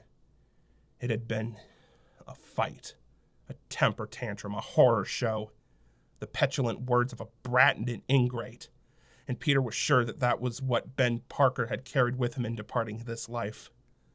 It was horrible and unfair, and it fueled his rage all the more as his swings overtook the police pursuit. Then he saw it. For a moment he felt as if he was seeing a ghost. There was Uncle Ben's Oldsmobile, barreling down Fifth Avenue, the driver himself hidden by the long shadows of the night. In short order, Fifth Avenue was going to effectively dead-end into Washington Square Park, and they'd probably have roadblocks set up there. The shooter obviously knew it. He cut hard at 8th Street, misjudging the angle, his speed carrying him too far. He slammed through a row of newspaper boxes, sending the unsold papers flying. 3 police cars also cut hard, continuing the pursuit. Given time, they might or might not have caught up. Peter wasn't about to give them any time. If there was one thing he'd learned, it was not to assume that there would always be time enough for anything. Webbing left, right, unseen in the shadows, Peter outsped the police cars and landed with a thump on the roof of the Oldsmobile. Without hesitation, he funneled his full rage into his fist and effortlessly smashed through the roof of the car. He reached around, not knowing what he would grab, and was pleased when he felt what had to be the shooter's face cupped in his hand. All he had to do was squeeze, and the man's face would become a pulped and bloody mass in his palm. He was all set to do it, even as he cringed inwardly at the thought. But then the car began to swerve wildly, back and forth, trying to shake him off. The natural adhesion of his feet and his one free hand enabled him to stay attached to the roof, but it wasn't easy. Still, if he crushed the guy's head, that would solve the problem, wouldn't it? The car went against the light where 8th intersected with Broadway. Cars slammed to a halt to avoid getting smashed. The Oldsmobile whipped right onto Broadway, with its wider lanes and more maneuverability. It fishtailed briefly, then kept going. Peter, meantime, discarded the notion of killing him outright. Instead, he wanted to growl at him, "Remember the experience of being born? Well, you're about to relive it right now." Whereupon he would proceed to pull the shooter head first through the hole in the roof. But he didn't have the opportunity, because suddenly his spider sense was screaming in his head. Then bullets, fired from inside the car, started punching through the roof. Peter's agility kept him one step ahead of the rounds of the ammo that came blasting up at him. But he knew it wasn't going to last forever. A truck was moving down Broadway alongside them, and Peter vaulted onto the top of the truck. He crouched, watching the Olds as it raced alongside them. Then he looked up. There was a traffic light arm extending across the street, right at Peter's chest level, and another block beyond that, and another. Peter jumped, executing a triple somersault over the traffic light and landing back on the roof of the truck. But he wasn't about to spend the rest of the evening vaulting traffic lights. The moment his feet touched the bus, he ricocheted off and landed back on the roof of the speeding Oldsmobile. This time, though, as if defying gravity itself, he managed a much softer landing so that the driver was unaware that he had reacquired a passenger. Light-footed, he vaulted onto the hood and swung around so that he was peering right through the windshield. He had a satisfying glimpse of the stunned, terror-stricken shooter, clearly not comprehending what he was seeing. The car cut hard to the left, barreling down a side street toward the East River. Peter saw the driver fumbling around on the seat, probably for his gun, but not for a moment did Peter know the slightest fear. Later, he would tremble with an awareness of how much danger he'd been in. But at that moment, nothing, least of all his own self-preservation, could penetrate the haze of fury that had seized him. Not giving the shooter an opportunity to start firing again, Peter slammed his fist through the windshield, releasing webbing as he did so. In a heartbeat, the entire front of the car was filled with webbing, completely blocking the driver's vision. The car screeched wildly, the driver losing control, and the Olds smashed through the front gates of a creepy-looking building near the East River. The impact nearly knocked Peter off the hood, but the incredible adhesion of his fingers stabilized him. Then his head whipped around as he realized that the car was hurtling straight toward the front door of the building with no intention of stopping. The gates had been held closed by a lock which easily broke upon impact, but Peter had the distinct feeling that the door was going to be a lot less yielding. If he didn't bail, and quickly, he'd be crushed. He leapt straight up toward the building, just as the car smashed into the door and through. The sound was absolutely ear-splitting, the collision so forceful that he felt the vibration even though he was well out of harm's way. And the blasted car kept going. If the vehicle had been of more modern vintage, it would doubtlessly have ended its automotive life right then and there. But many was the time he would remember Uncle Ben proudly saying, "Damn it, this is your father's Oldsmobile," as he would crow over the car's old-style durability as compared to, as he said, the tinfoil they're making cars out of these days. Well, it turned out that Uncle Ben had been right, as the car vanished into the interior of the building. Just thinking about Uncle Ben's words, dwelling on times that would never come again, fueled Peter's rage all the more. Police cars were now approaching, searchlights sweeping the exterior of the building. But Peter wasn't waiting around, nor was he allowing any chance that the carjacker might somehow slip away. He made his way into the darkened building, which turned out to be a warehouse. Whereas before he'd been reluctant to trust his spider sense, now he utterly turned himself over to its guidance. It didn't take long at all. Despite the grim blackness of the interior, he zeroed in on his prey, locating him on the second floor of the dilapidated structure. The shooter was cowering in the corner, clutching a gun, glancing around desperately and peering into the darkness. He was wearing a cap. He might very well have sensed that he wasn't alone, but he didn't have a clue as to who else was there, or from where an attack might come. It never even occurred to him to look straight up. Peter practically slithered across the ceiling, undetectable by any ears that didn't belong to a citizen of the planet Krypton. Outside, police boats were cruising the East River. Slowly, the shooter arose and went to the filth-encrusted windows, trying to peer out. As the carjacker checked his options, Peter released a webbing strand and slowly lowered himself to the floor. He landed softly, just behind the shooter, still not making a sound. And then a stray searchlight came through another window, and just for a moment, Peter's silhouette was projected on the wall to the shooter's right. The shooter whirled and fired in one motion, and had it been a normal man standing behind him, the killer would have claimed another victim. But Peter simply leapt away, and the bullet smacking harmlessly into the wall behind him. Exterior lights played across the interior of the dank warehouse, elongating shadows, throwing false targets. Peter still couldn't see the shooter clearly. He was just a shadow with a gun. But it didn't matter. His spider sense was all he needed to guide him as the shooter blasted away randomly, desperately, and Peter effortlessly kept one step ahead of him the entire time. Peter heard footsteps from all around the building, hammers being cocked, rounds being chambered. The cops were moving in, but there was no way he was going to let them get to the shooter first. The carjacker fired once more where he thought Peter was, but Peter was already sailing through the air, and he connected with the shooter's arm, sending the gun clattering across the floor. The shooter turned as if to go for it, but Peter grabbed him by the shoulder and whirled him around. "This is for the man you killed!" howled Peter from the bottom of his soul as he drove a roundhouse that connected with the carjacker's mouth. He felt a satisfying crack of bone under it. With any luck, he'd broken the man's jaw. The carjacker was sent hurtling through the air, his cap flying off, and he slammed into one of the unbroken windows. The impact shattered the window, allowing floodlight to pour through freely. although the security grill outside held.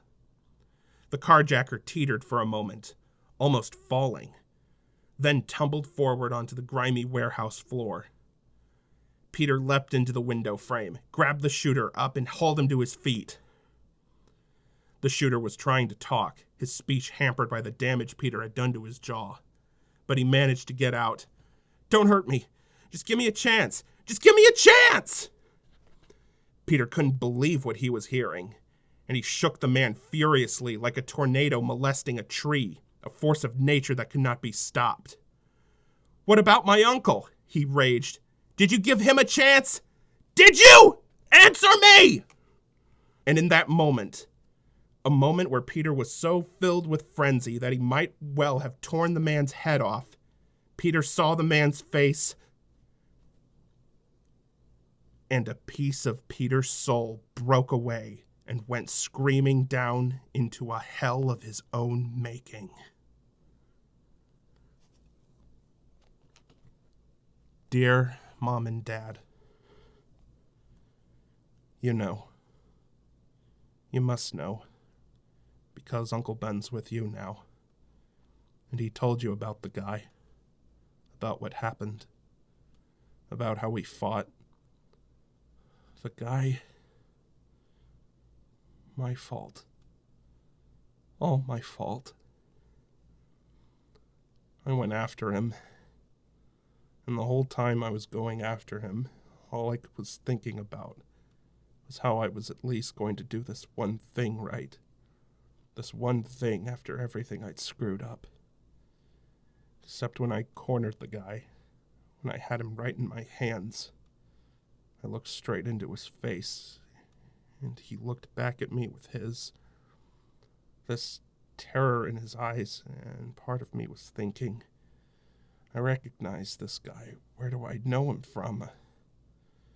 I figured, maybe from a post office wall or something. And then I knew. It was him. He'd run past me at an arena where I'd gone to be a big shot, to start a career as a high-priced wrestler. He'd run past me with a bundle of cash that he'd taken off some guy who I figured deserved it. Because I figured, this guy, this promoter, he'd stiffed me, so the way I added it up, one bad turn deserved another. I kept thinking, karma, Karma. What I didn't stop to think about for a second was that by letting the guy go when it was in my power to stop him, by letting him commit a criminal act and laughing up my sleeve about it, I was performing my own bad turn. I was turning my back on the needs of society, a society that should be protected from creeps like that. So the karma came back at me. And why couldn't it have come right for me, huh? Why couldn't it have bitten just me on the ass? But no, it went straight past me and nailed your brother. Dad, just nailed Uncle Ben. It was the same guy. The thief from the arena was the same guy I was gaping at up in that warehouse. I dropped him, just staring at him. Lights from outside flashing all over. He stood up and aimed a gun straight at me, and I didn't care. No, I take that back. I cared. Because at that second, all the anger I'd been feeling, that I'd been turning outward, was turning inward. I started toward him, not more than 10 feet away. And all I could think in my blind rage was, come on, shoot me, put a bullet in my chest, in my brain, send me to be with Uncle Ben because that's what I deserve. At that moment, I was in so much pain that the thought of living with it was unbearable. He aimed at me point blank, grabbing up the canvas sack with his money in it, the blood money that Uncle Ben had died for. He squeezed the trigger, and for a second I flinched in anticipation. except nothing came. His eyes went wide and he fired again and again. Click, click, click. Nothing, just nothing. I couldn't believe it. He was out of bullets. I let out a scream then, and I have no idea what it must have sounded like to him.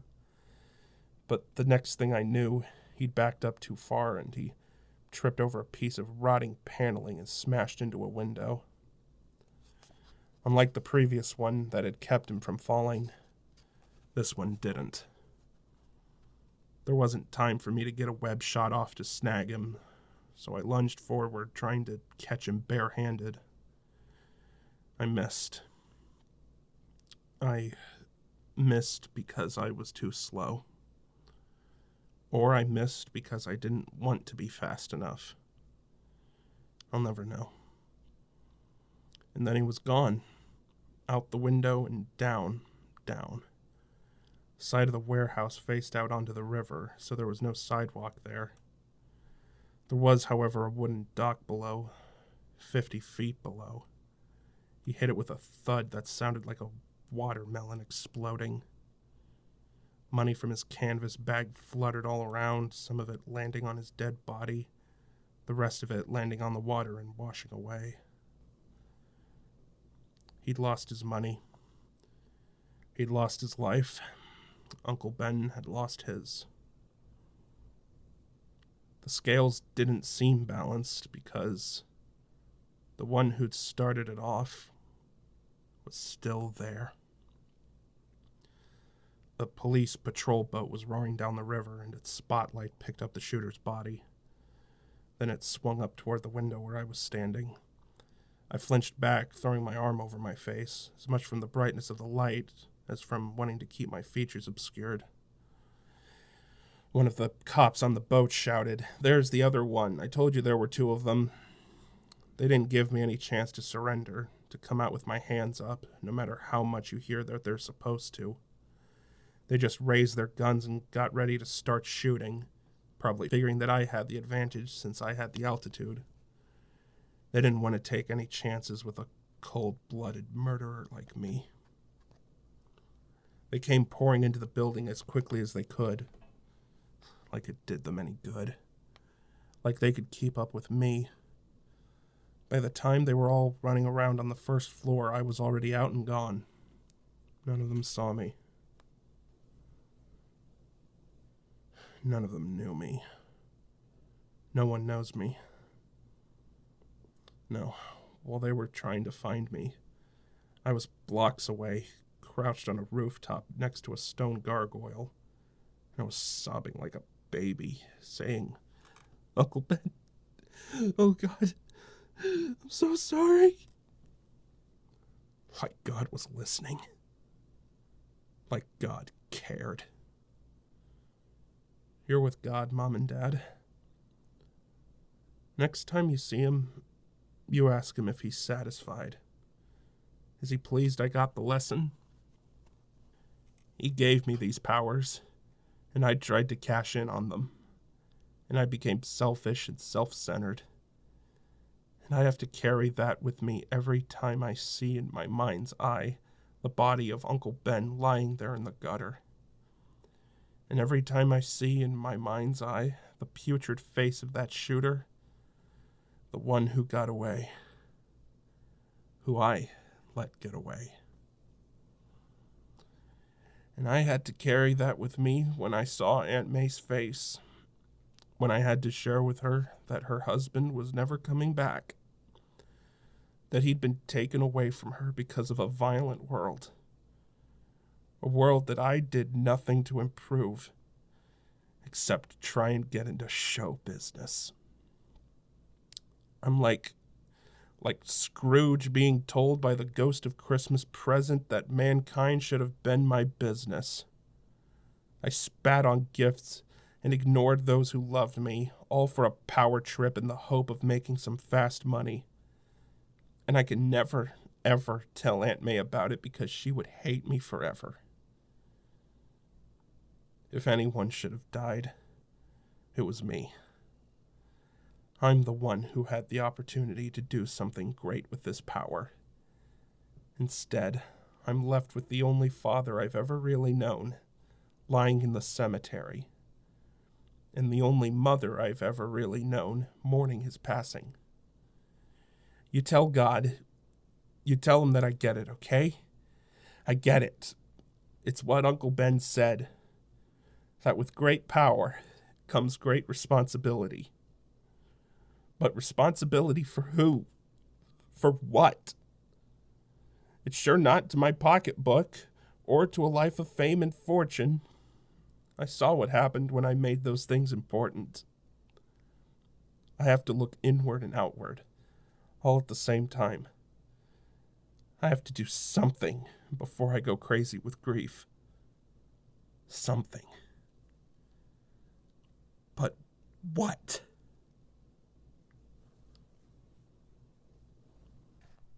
Chapter 12. The Gremlin. General Slocum was extremely impressed by the setup at Quest Aerospace, and with every passing moment he was feeling better and better about the prospect of dumping Oscorp.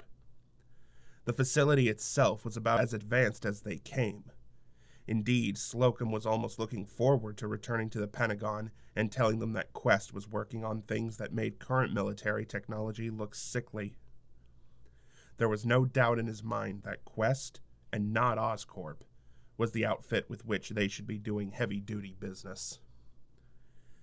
The night air was stiff and exhilarating as Slocum and the project coordinator, Dr. Maddox, walked along the back of a concrete bunker at the Quest testing facility, moving past a sign that proclaimed in bold letters, Bunker 6, Quest Aerospace Proving Grounds.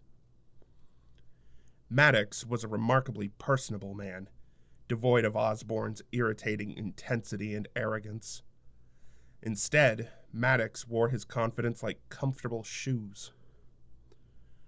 Our exoskeleton's got real firepower, General Slocum, he said proudly. If it does what you say it can, Slocum assured him, I'll sign the contract tomorrow. But he wasn't looking at Maddox. Instead, his attention was focused on the war machine standing out on the test area. The project's name was Badger, Ballistic All-Defense Guerrilla Explorer Recon. However, some of the guys in the development team had claimed, rather tongue-in-cheek, that it really stood for Badass Gear. The metal exoskeleton was situated on the tarmac, crouched like an oversized cross between a praying mantis and the ferocious little animal that it was named for. It glistened in the moonlight, and Slocum felt a chill of anticipation as he and Maddox stepped into the protective bunker. I think I'm in love, Slocum said. Maddox peered at him over a small pair of horn-rimmed glasses perched on the end of his nose. I'm afraid I'm married, General. Slocum laughed heartily at this. Sorry, Doctor. I believe the object of my affections outweighs you just a bit. He peered through the slits of the bunker, admiring the Badger as it awaited the test procedure. Now, under ordinary circumstances, Maddox said, making some last-minute checks via his handheld computer, the Badger would naturally be controlled by an onboard human operator. Like the fellow there, said Slocum. Sure enough, a test pilot was climbing into the unit, strapping himself in and running a series of last-minute checks on the control panels. Exactly right, General. That is, after all, the entire purpose of the exoskeleton, to be a sort of second skin to both protect a soldier and augment his strength. When Slocum nodded, he continued. However, there is an auto-program built into the unit, which is designed to kick in should the human operator be rendered inoperative through a fluke or by an enemy. That's what we're going to be testing this evening. The human pilot will simply be along for the ride. Everything else is going to be pre-programmed. Let her rip. Let's see the soldier of the future. Cautiously, Maddox said, And what about your commitment to Oscorp? At that, Slocum chortled. Nothing would please me more than to put Norman Osborn out of business. And he absolutely meant it. He'd endured Osborn's smug, insufferable manner for years now. It was one thing to have that attitude when you were producing things that made you irreplaceable. But Osborn was talking the talk without walking the walk, and Slocum's extremely limited patience had finally run dry. Let's just hope no gremlins spoil the test. Gremlins? Asked Maddox, looking blank. Slocum smiled in recollection. In the old days, during World War II, something went wrong with the planes. The pilots always claimed a gremlin had gotten into the works. Well, General, laughed Maddox, I assure you, the only gremlins that exist these days are odd-looking used cars. Nothing's going to go wrong. The only equipment in the bunker was a radio unit that would enable them to hear communiques from the test pilot in the Badger. Jacobs, can you hear me? Over. Online. Over, came back Jacobs, the test pilot. Maddox glanced toward Slocum, who gave him an encouraging thumbs up. Bring mission profile online, Jacobs, ordered Maddox. Beginning mission profile, replied Jacobs. And mark. The Badger trembled slightly as a roaring filled the air. The bunker did not vibrate in response, indicating that the walls were sufficiently sturdy, and they would be safe enough should any unfortunate mishap occur. Not that Slocum was expecting any. It was clear that Quest had its act together. Then the Badger began to lift off, spewing a cloud of exhaust, rotating 90 degrees as its onboard jets prepared to send it at an angle across the tarmac. Maddox was all smiles, about to issue another order, and suddenly the alarmed voice of the pilot came over the speaker system. What the hell is that? He demanded.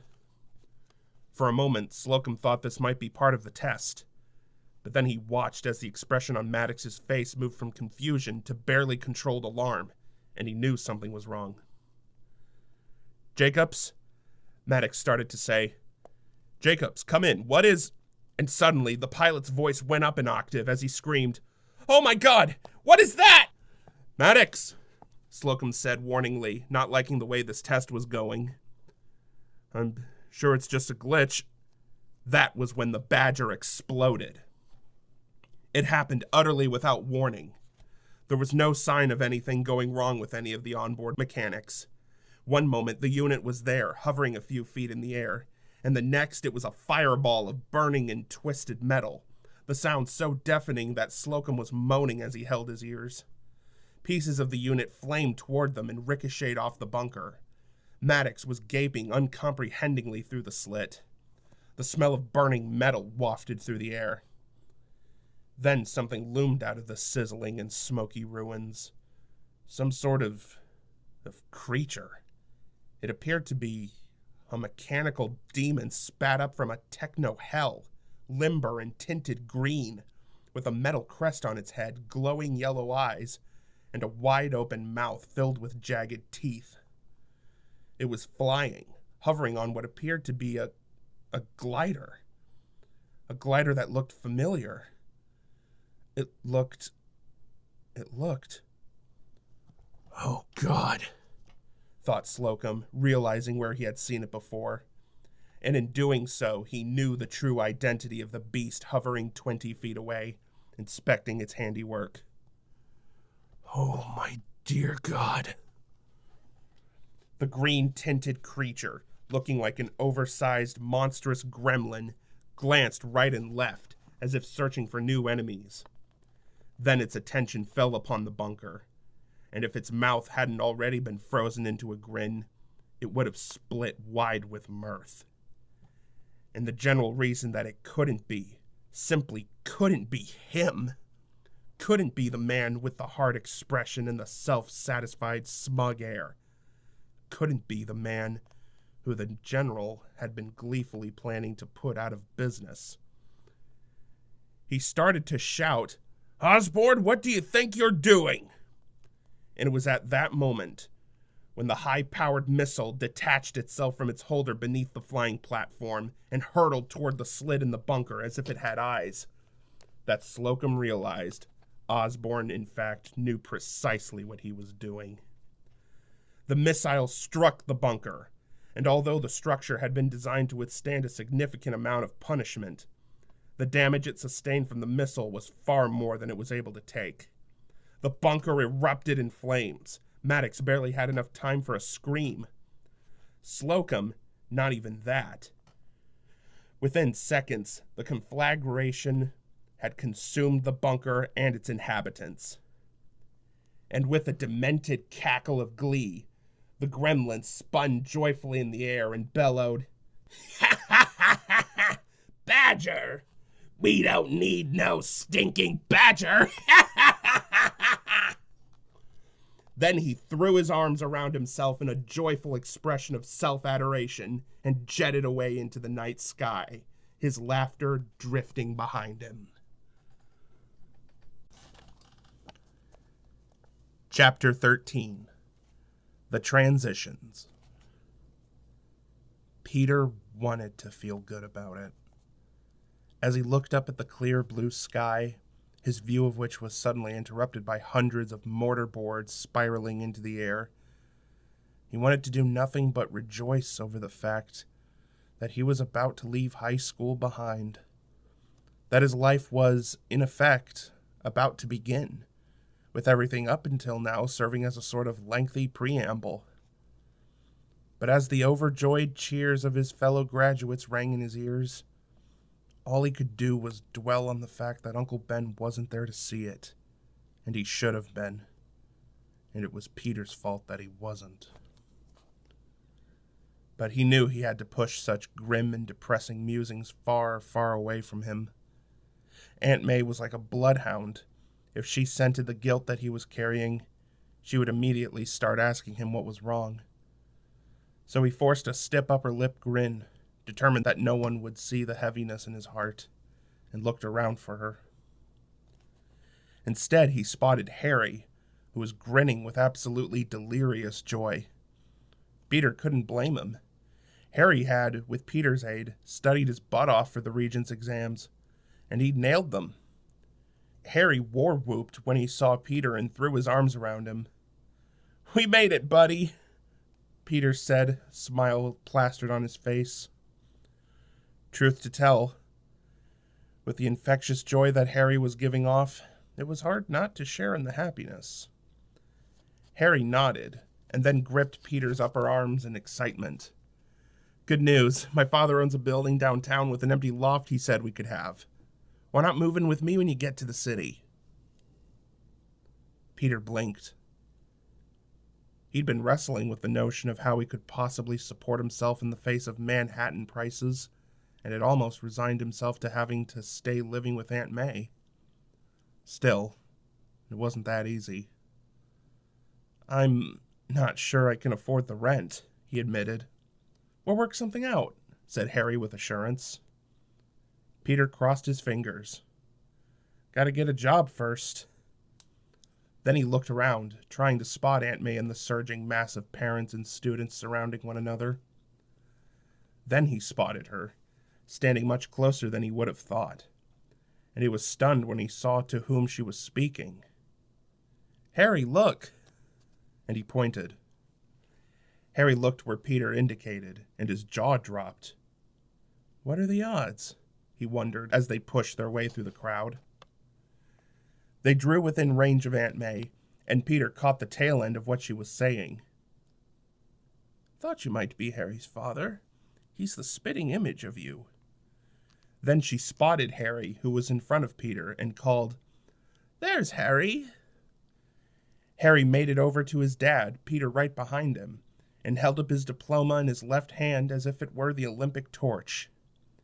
"Hey, Dad." "You made it," Osborn said. "It's not the first time I've been proven wrong. Congratulations." Jeez, I wonder if this guy plays tennis the way he compliments his son, because he's got a hell of a backhand, thought Peter, feeling irritated on Harry's behalf. But for Harry, apparently, It had the impact of a feather on a rock face, because when his father held out a hand, Harry shook it firmly. "Thanks," Harry said. Obviously looking to bring some genuine warmth to the moment, Aunt May embraced Harry and said, "Congratulations, Harry." Suddenly, Osborn's eyes focused on Peter, spotting him over Harry's shoulder. For no reason that he could determine, Peter felt a slight chill, as if his spider sense was making a vague attempt to stir to life. But Osborn certainly wasn't saying anything threatening. In fact, he looked happier to see Peter than he was to receive his own son. "Ha ha! The winner of the Science Award." It was certainly hard to miss. It was a plaque about the size of Peter's forearm. He almost felt embarrassed to be hauling such an ostentatious thing around. He bobbed his head in acknowledgement of the compliment as Aunt May hugged him and said, "Here's our graduate." She draped an arm around Peter. "You two looked so handsome up there." Osborn stepped forward and, to Harry's obvious annoyance and Peter's discomfort, put his arm, not around Harry, but around Peter from the other direction. "I know that this has been a hard time for you, but try to enjoy this day. Commencement, the end of something, the start of something new." "Thanks, Mr. Osborn." "And if you ever need anything, you just call. And if and when you do, I'll be there to pick up the phone and say, 'You gotta be kidding me!'" Mary Jane's gaze darted back and forth in mild self-consciousness. She was holding her mortarboard under her arm, shaking out her hair, and she was doing everything she could to look nonchalant in the face of Flash's obvious fury. "No, Flash, I'm not kidding you." "But we had everything planned out. About what we were going to do when we got out of school." "Flash, you had everything planned out, not me." There was still no sign of her parents. She couldn't have been more relieved. Having her folks there might have made this more difficult, if not impossible. She'd planned to tell Flash that evening when they went out, but she suddenly found that she simply couldn't wait. That even one more date with him would be giving more encouragement than she felt comfortable with. She brushed her hair back again. She tended to do that a lot when she was nervous. "I have a career I want to pursue. Acting." "Acting? How about this, MJ? You start acting like my steady girlfriend, which is what you're supposed to be." "You know what the problem is, Flash?" she said, her green eyes burning with anger. "You were too busy listening to yourself to listen to me." "You're being totally unfair." "I'm sorry you feel that way, Flash." "Look," she said, I feel like I want to explore options." He bristled, his face getting red with fury. "And what about how I feel? Isn't that at all important?" "Flash, it's been nothing but your feelings for years now. You don't give a damn about my hopes, my dreams." "You?" he snorted. "You dream of partying and you hope there's another party after that. What, there's more?" Something in his Neanderthal intelligence obviously warned him that he'd made a mistake just then. But it was too late to repair it, as Mary Jane yanked the steady ring off her finger and shoved it in Flash's hand. Without a word, an infuriated Flash cocked his arm, and for a moment Mary Jane flinched, thinking he was going to belt her. Instead, he swept his arm around and let fly with the ring, sending it hurtling over the crowd. Then he turned back to Mary Jane, trembling, facing her with rage, embarrassment, frustrated love, all of the above. And he growled, "There's gonna be payback for this. You won't know when or where, but definite payback." Then he spun on his heel and stalked away. Mary Jane took in a deep breath, then let it all out. She thought she should feel good, but all she felt was empty. For the first time in ages, she was alone. totally, completely alone. All around her were her classmates, laughing, joyful, and almost all of them with their families. And here was MJ with nothing. She knew her parents. They were probably fighting, and when they fought, they tended to lose track of time. When they started in on each other, nothing else mattered, least of all their daughter. Her chin quivered as she fought to hold back tears, and suddenly there was someone standing next to her. She thought it might be her father. She feared it was Flash. She turned and reacted with surprise. "You okay?" asked Harry Osborn. I couldn't help but notice Flash looked kind of pissed off. "Is everything okay with?" And Mary Jane let out a soft cry and buried her face on the arm of a very surprised, but not the least bit displeased, Harry Osborn. Peter let out a low whistle. So they broke up, huh? They were standing outside the Parker home. Norman Osborn had given Peter and his aunt a lift home, and Harry was standing at the curbside next to the Bentley. Though Harry's father had made a point of saying that they couldn't stay, he relented to May's urging and was now inside the house, looking at the long and proud collection of Peter's various science awards. Peter was so mortified by the whole thing that he was staying out on the sidewalk with Harry, waiting for the ordeal to be over. Peter had his gown draped over his hands. "You're positive?" Harry nodded. "She told me.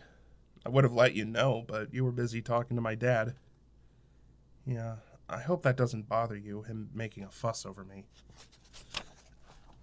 Harry shrugged.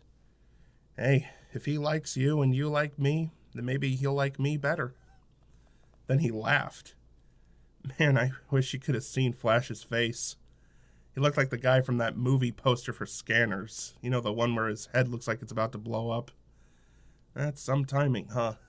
On graduation day? "Well," sighed Peter, "I can't say I'm entirely surprised." "You're not?" "Look," and Peter shifted uncomfortably, glancing around as if concerned he was going to be overheard. "Just between us? Sure. I'm pretty sure MJ's father has been giving her all kinds of crap about everything." "Her?" Harry obviously could scarcely believe it. "You mean some guy's got a terrific daughter like MJ and he rags on her?" "More than you can believe." Peter lowered his voice even more, though there was no one around. "But as near as I can tell, he really liked Flash. So I think she stayed with Flash as, kind of protection, to survive. And also to feel a little bit less lonely in a family where love was hard to come by." "Wow," Harry breathed, leaning against the lamppost. "And by dumping Flash," concluded Peter, "it was almost as if she was signing her own Declaration of Independence. You've really got this whole thing worked out." "Well," Peter admitted, "I've been giving her a lot of thought." At that, Harry raised an eyebrow and looked at him sideways. "Huh. Really? So are you planning to, make a move? Now that Flash is out of the picture?" "Harry, she just broke up with the guy, for crying out loud. What, I want to be the guy on the rebound?" "What's wrong with being the rebound?" Harry said reasonably. "Rebounds get played into slam dunks too, You just what?" Peter knew that if he happened to be looking in a mirror at that moment, he would have seen the haunted, dispirited look in his eyes. Because as much as he'd been fighting it up until that point, all he could think of was who wasn't there that should have been. "She deserves better than me." "Peter?"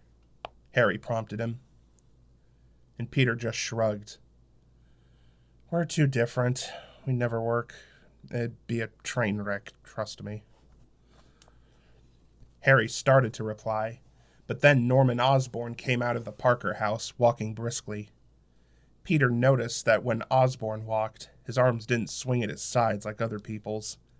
They stayed straight down, taut, contained. He looked as if he was capable of jumping into a few quick movements from Riverdance. "You have a lot of rewards, Peter," said Osborn. "Your aunt showed me every one. Every one." "Ouch," Peter said sympathetically. But Osborn gave a wan smile. "I understand. She's proud of you. It's good to have children you're proud of, just as I'm proud of Harry." Harry looked thunderstruck, and as he climbed into the back of the Bentley with his father, he gave Peter a cheerful thumbs up. Peter grinned and stood there, watching the car pull away. Then he turned and walked slowly into the house. Aunt May was beaming, looking at the science award, turning it around in her hands and examining it from every angle. His diploma was on the coffee table. She already had a frame picked out for it, posed and waiting next to it on the table. She glanced over her shoulder as Peter entered and started to trudge up the stairs. "May I fix you something?" she said. She asked. "No, thanks." He was trying to keep back the sadness, but he could tell from Aunt May's expression that he was failing miserably. Peter continued up to his room, not even bothering to close the door. Sitting on the edge of his bed, he interlaced his fingers and stared off into space. He had no idea how long he'd sat like that when Aunt May finally entered. She knocked on the door, peering around the open corner of it, looking in at her nephew. Peter didn't stir, just sat there. She apparently took that as leave to enter, for she walked across the room and placed the science plaque on a shelf next to some other trophies. The diploma was already framed, and she placed it neatly on his desk. She took a step back, considered it, then moved it slightly and nodded with satisfaction over the minuscule adjustment. Then she turned to Peter and just stood there, as if waiting for him to say something. Finally, he filled the silence. "I missed him a lot today," he admitted. She nodded. "I know. I miss him too." She took his hand in hers and said, "But he was there." Peter was in no mood to hear about how Uncle Ben would always be there with him in spirit. He was Ben Parker, not Ben Kenobi, for crying out loud. And having him in our house just isn't the same thing. So let's stop pretending that it is. But he didn't say any of that. Instead, he just nodded, and then started to say, "I just wish I hadn't let the thief go, caused Uncle Ben's death." All the real, true completions for the sentence he didn't dare say. "Peter," sighed Aunt May, "don't start that again." No, he didn't dare talk about the true reason for Ben's passing. So instead, he focused on the only aspect of his guilt he felt safe discussing. "I can't help thinking about the last thing I said to him." "Stop it," she said firmly. "He tried to tell me something important, and I threw it in his face." There were many things Aunt May tolerated, but self-pity was not among them. "You loved him, and he loved you," she said, her tone strong and certain. "He never doubted the man you would grow into, how you were meant for great things. You won't disappoint him, or me." She waited another moment, then squeezed his hand, stood, and headed to the door. She looked as if she wanted to say something else, but refrained from doing so, instead walking through and allowing the door to click shut behind her. Peter remained there alone for a time.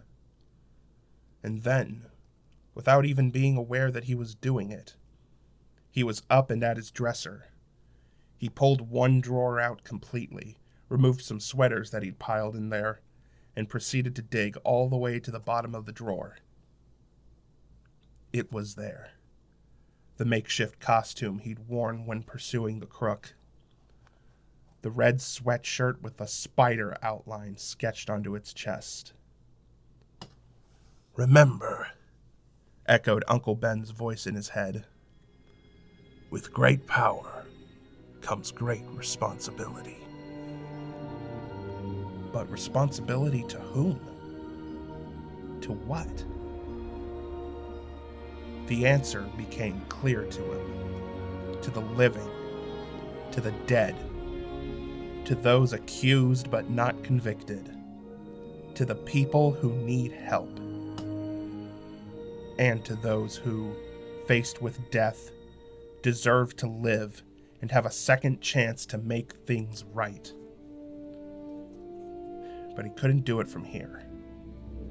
Not from the house where Uncle Ben, whom he had let down, no longer resided. And Aunt May, she'd be watching his comings and goings like a hawk.